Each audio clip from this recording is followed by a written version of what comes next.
Hozircha Globus tarixida rekord Amerikani vizasini qadamma-qadam strategiya bilan 6 oy ichida olyapmiz. Ya'ni oldin Amerikadan atkazlar yo'q edi, atkaz. Yo'q. Oldin Amerikadan atkazlar yo'q edi.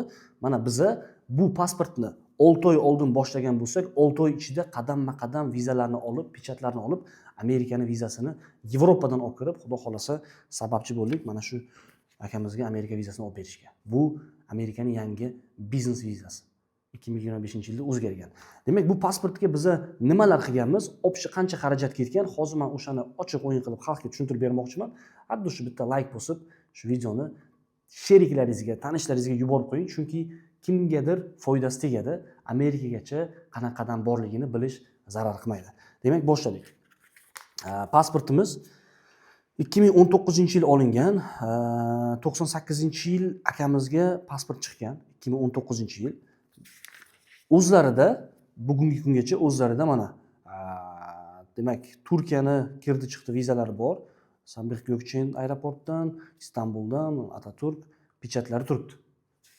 Demak, bu tomonda ham pasport ikkinchi varog'ida ham Turkiyalarga kirdi chiqdi ko'p bo'lgan. Turkiyada o'qigansiz? Turkiyada o'qiganlik sabab bu kishi Turkiyaga ko'p kirdi chiqdi qilgan. Bakalavr Turkiyada o'qilgan. Malayziyaga borib kelganlar, Asian Pacific davlatlari turkumiga kiradi. Keyin demak bu yerda ham 6 ta pechat Turkiyaniki bor. Turkiyaga borib kelinyapti. Bu yerda ham Turkiyaga borib kelinyapti. Saudiyaga borib kelingan. Malayziya bor. Yo'q, bu Malayziya bo'lsa kerak. Mana Malayziya bor, Turkiya bor yana. Demak, pasportni mana biza birinchi bu pasportga olib bergan vizamiz hozircha Germaniyani single vizasi bo'lib turibdi. 14 kunlik Germaniyani single vizasini 2024-yil noyabrda olib berganmiz. Undan keyin akamiz Germaniyaga kirib, Germaniyadan chiqqan. Mana Münchenga kirganlar, Berlindan chiqqanlar. Hozircha bu vizamiz bor. Keyin Turkiya, через Turkiya borib kelganlar. Demak, birinchi Germaniya vizasini olib beryapmiz. 2024-yil noyabrda e'tibor bering, birinchi viza. Keyin 2024-yil dekabrda o'zlari Vyetnamga borib kelyaptilar. Yana bitta stiker yopishtirish uchun, pasport bo'sh turmasligi uchun Vyetnamga borib kelyaptilar dekabrda. Mana pechatlari bor, Vyetnamga kirdi chiqdi. Vyetnamdan keyin 2025-yil demak 2025-yil yanvarda 21-yanvarda biza Germaniyani double vizasini olib beryapmiz. 30 kunlik double viza. Double viza bilan kim bilmasa Germaniyaga 2 marta kirdi chiqdi qilsa bo'ladi. Germaniyaga double viza olingandan keyin bu vizani ko'ring, valid from, ya'ni 3-martdan bu vizamiz aktualga aylangan. Ya'ni 2 martalik Germaniya vizasi 3-martdan aktualga aylangan. Bu yog'i iyul 27-iyulgacha. Mana shu vaqt oralig'ida 30 kun 2 marta kirdi chiqdi qilish bemalol imkoniyati bor. Bu viza bilan birga biza svязка qilyapmiz, link qilib Angliyaning vizasini olib beryapmiz. E'tibor bergan bo'lsangiz, Angliyaning vizasi demak 2024-yil dekabrda olinyapti. 16-dekabrda viza olinyapti, ya'ni viza valid from bo'lyapti. Aktual srog'i iyun 6 oylik multiviza Angliyani olyapmiz. Bu Angliyani C visa type, biznes, yo'q, bu biznes emas, bu turizm vizasini olyapmiz. Demak, bu pasportga biza Schengendan, Angliyadan keyin nima qildik?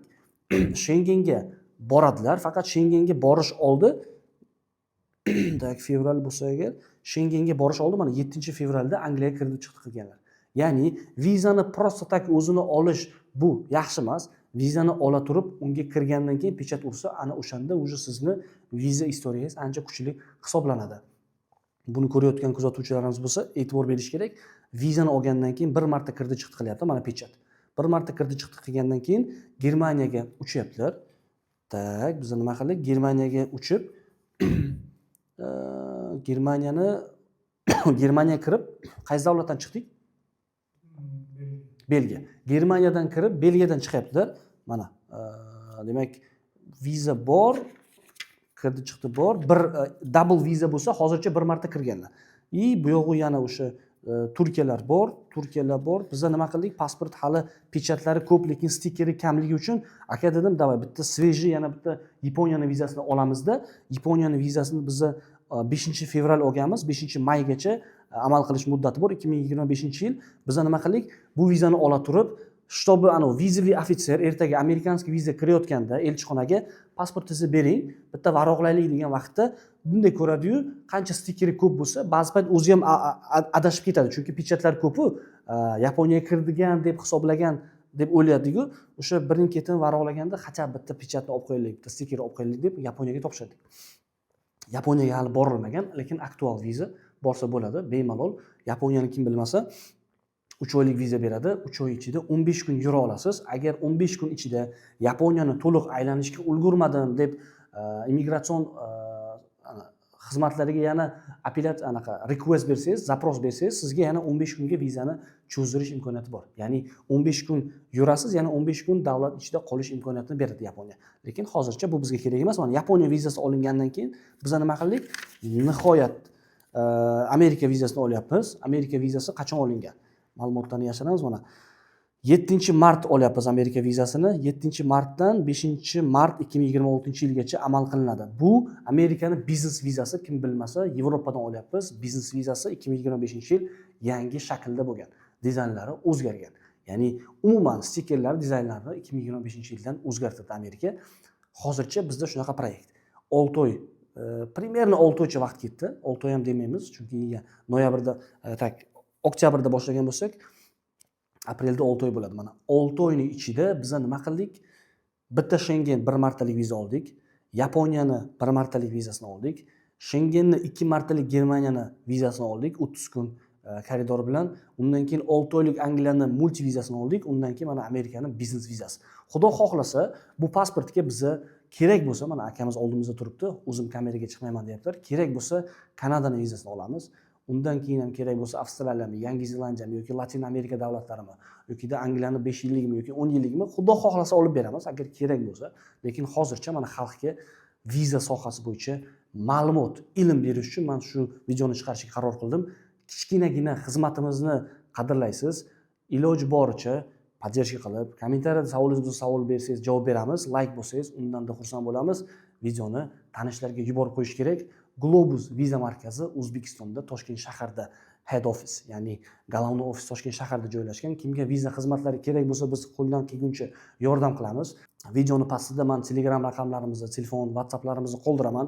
Xizmat kerak bo'lsa, professional darajada biza avval o'sha kandidat bilan, biza o'sha topshirayotgan insonni vizaga holatini analiz qilamiz. Viza olish potensiali bo'lsa, keyin ha yoki yo'q deymiz.